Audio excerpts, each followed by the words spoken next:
జై శ్రీరామ్, శ్రీమాత్రి నమః. జై జనసేన, జై పవన్ కళ్యాణ్, జై వారాహి. వందే మాత్రం వీక్షకులకు అందరికీ నమస్సుమాంజళ్ళు. ఇన్స్టాలో కానీ, ఫేస్బుక్లో కానీ, యూట్యూబ్లో కానీ రీల్స్ చేయడం అన్నది ఇప్పుడు అందరికీ ఒక హాబీగా, సరదాగా మారింది. చేసుకుంటారు, వాళ్ళు నచ్చిన వాళ్ళు చూస్తారు, లేకపోతే లేదు. ఇక్కడ ఒక section of people, perverted people, వీళ్ళకి వావి వరుస వయసు ఇవేం ఉండవు.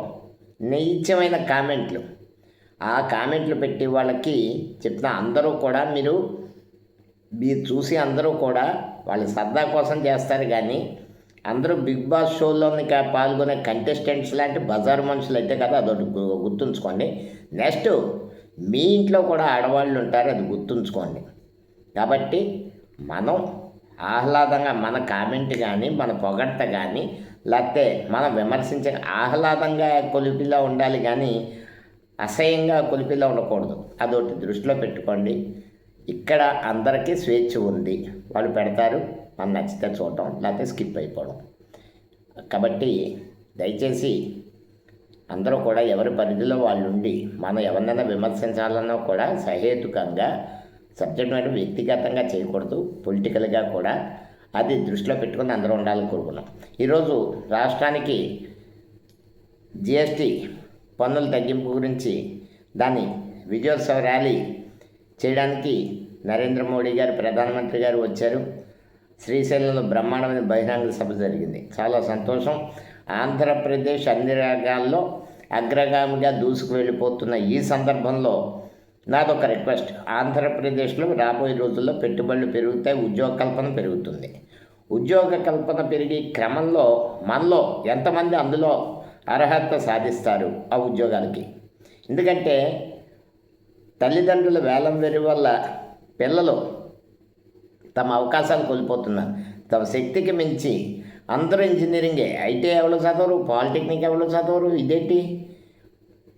పోనీ ఇంజనీరింగ్లో సక్సెస్ పీపుల్ అక్కడే ఫిల్టర్ అయిపోయి ఉద్యోగాలు లేరు, మిగిలిన వాళ్ళు కిందకి దిగలేరు, పైకి వెళ్ళలేరు. ఇక్కడ విద్యార్థుల భవిష్యత్ అగమ్యగోచరం అయిపోతుంది. వీళ్ళకి ఉద్యోగాలు రావు, టెక్నికల్ స్కిల్స్ లేకుండా.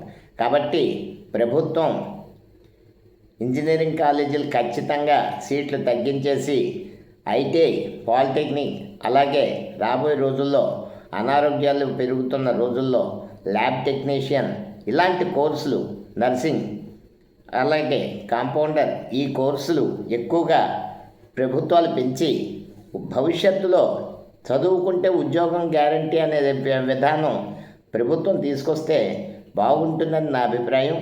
ఎందుకంటే ఒక దశ దాటాక తిరిగి తీసుకురాలేని జీవితం విద్యార్థి జీవితం. చదువు అయిపోయి, చదువులో అన్ని విధాలా ఫ్లాప్ అయిపోయి ఉద్యోగం దొరక్క మళ్ళీ ఎక్కడికి వెళ్ళాలి?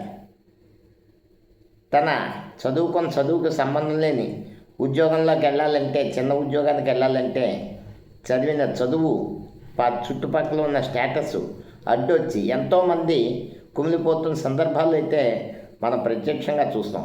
అంటే ప్రభుత్వం ఉద్యోగ కల్పనకి ఏవైతే అవకాశాలు ఉన్నాయో, బాగా చదువుకున్న వాళ్ళు అలా ఖచ్చితంగా టాలెంటెడ్ పీపుల్ ఇంజనీరింగ్ ఇతరత్ర విభాగాల్లో రాణిస్తారు. మీడియం రేంజ్ పూర్తిగా చదవలేరు. అలాగే కాలేజీల్లో కూడా ఐటీఐ కానీ, పాలిటెక్నిక్ కానీ, ఇవి కానీ కాలేజీల్లో చదివినప్పుడే వాళ్ళు పూర్తి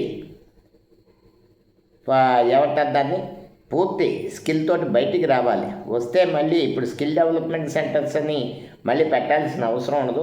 విద్యా విధానాలు పెను మార్పులు తీసుకొస్తున్నారు ఆంధ్రప్రదేశ్ ప్రభుత్వం. ఇప్పటికైతే చాలా మట్టుకు పెర్ఫెక్ట్గా నడుస్తోంది. ఈ state board of technical education and training అవి మరి విద్యాశాఖలోకి వస్తాయా, లేకపోతే వేరే శాఖలోకి వస్తాయా అన్నది నాకు సరైన అవగాహన లేదు.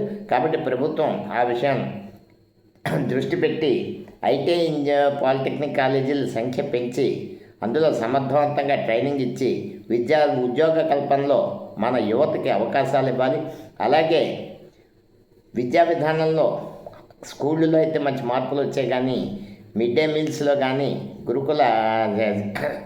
గురుకుల పాఠశాలల్లో కానీ, సోషల్ వెల్ఫేర్ హాస్టల్స్లో కానీ ఎక్కడ సరైన వసతులు సరైన ఆహారం వాళ్ళకి లభించట్లేదు. కాబట్టి రోజుకో చోట ఏదో కంప్లైంట్ రావడం, అక్కడ ప్రభుత్వం వెళ్ళి హడావుడి చేయడం కాకుండా వాళ్ళకి చక్కటి ఆహారం, చక్కటి సదుపాయాలు ఉండి విధానంగా చర్యలు తీసుకోవాలని కోరుకుంటూ భవిష్యత్తులో నిరుద్యోగం అన్న పదం ఎక్కడ వినపడకూడదని మనస్ఫూర్తిగా కోరుకుంటూ వందే మాత్రం.